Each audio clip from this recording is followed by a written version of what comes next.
I am utilizing the Bit Integrations plugin to establish a connection between these two platforms. Let's go to the Bit Integrations plugin dashboard. Create integration. Search for and select newsletter as a trigger. Now choose a form or a task name. Click the Fetch button. Next, go to your form page.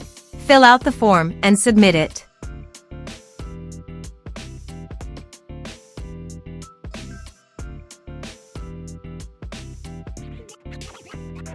The data has been successfully retrieved.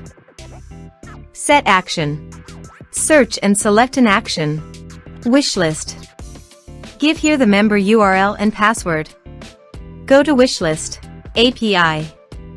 Copy the API URL and API key. And paste it here.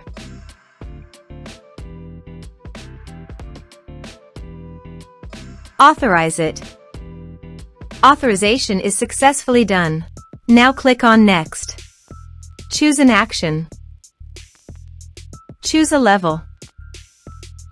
Map the respective fields.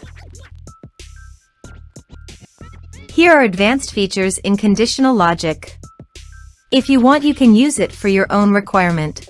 Click on Next. Finish and save it. Let's submit a form.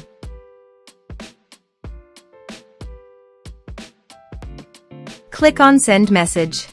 Form submitted successfully. Now go to the Wishlist dashboard. Members. And you can see the data came successfully in the wishlist. Thanks for watching.